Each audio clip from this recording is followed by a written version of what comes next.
It is Monday. It's the 6th of January. I'm Monita Rajpal. This is CNN News Center live from Hong Kong. Our top stories today. We begin in Iraq with an urgent appeal from that country's Prime Minister. Nouri al-Maliki is calling on residents in the embattled city of Fallujah to force terrorists out to save their neighborhoods from a potential confrontation with armed troops. Al-Maliki and his Shiite-dominated government are using al-Qaeda as a cover to crush Sunni protesters. U.S. Secretary of State John Kerry is speaking out on the unrest and on Middle East peace talks, which he is trying to salvage. Nick Robertson joins us now from Jerusalem. Nick, let's begin first on what is actually happening in Iraq right now. We're seeing sectarian violence flaring up yet again.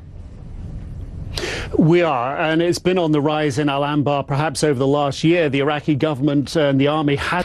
Let's bring you up to date on some of the other stories that we're following for you here at CNN News Center. In Israel, doctors say the condition of former Prime Minister Ariel Sharon likely will continue to worsen by the day unless there is a, quote, miracle. The 85-year-old has been in a coma since he suffered a stroke in 2006. Doctors say they have stabilized his blood pressure, but his organ function is still deteriorating.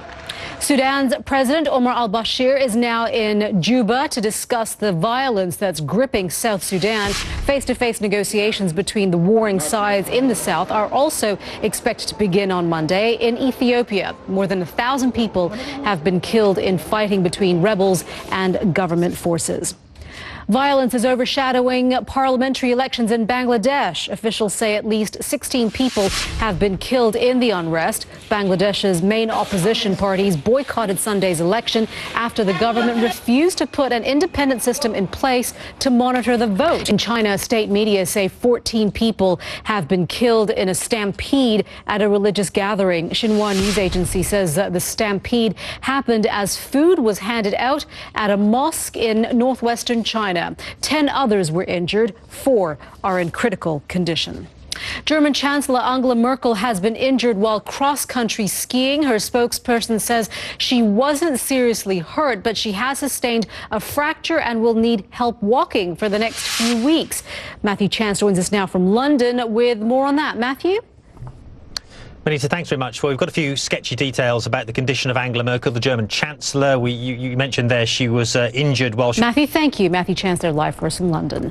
You are watching CNN News Center live from Hong Kong. Coming up, it's really cold right now in the U.S., and it's going to get even frostier. You are watching CNN News Center live from Hong Kong. I'm Monita Rajpal. Britain is bracing itself for another round of flooding after being battered by strong storms over the weekend. The Environment Agency issued one severe flood warning in the southern county of Dorset, adding that flooding is expected across almost every region in England and Wales. Side of the Atlantic, it's even worse on the weather front. A fierce polar blast is moving across large swathes of the U.S. Temperatures are around 30 to 50 degrees.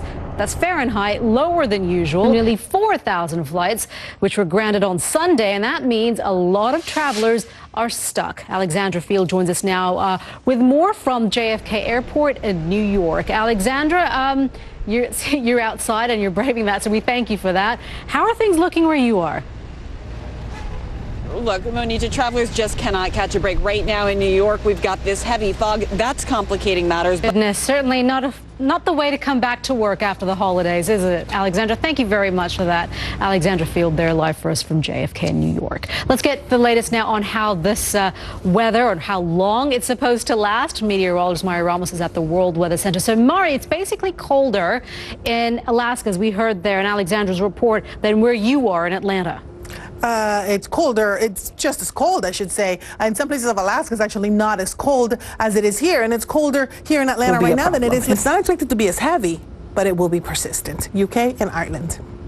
Yeah, basically all sides have to take good precautions as well, yes, because it could be dangerous, whether it's the cold or the flooding. Mari, thank you very much for that. You are watching CNN News Center live from Hong Kong. You are watching CNN News Center live from Hong Kong. American basketball star Dennis Rodman will step onto North Korean soil just a little bit later, and he's bringing a few of his old NBA friends with him. He's there to mark the birthday of North Korean leader Kim Jong-un and play a game with North Korea's basketball team. So Robin says it's a trip to open doors. His critics say he's just looking for attention. Carl Penhall takes a look. He promised he'd be back to shoot hoops for the North Korean leader's birthday. Carl Penhall, CNN, Seoul. Portugal football legend Eusebio died at the weekend. As you know, he was 71 years old. The iconic striker known as the Black Panther was in the Portuguese capital and joins us now with more on this very sad day. Al? A little bit later on today. Just adding on to what Al was talking about when it came to the actual tweets from people across the football world who are paying tribute to Eusebio. That's, again, one of the greatest players ever. Pele said this on Twitter, mourning the death of Eusebio, a brother to me. And before we go, England's cricket team coach Andy Flower says he'll stay on despite his team's poor performance in the Ashes. Australia regained the Ashes trophy in the middle of December, but cemented England's. You are watching CNN News Centre. I'm Monita Rajpal at CNN Hong Kong. Thank you for joining us. I'll update you the news headlines in just a couple of minutes. We leave you now with some pictures from the Harbin Ice Festival, which is underway in northeastern China.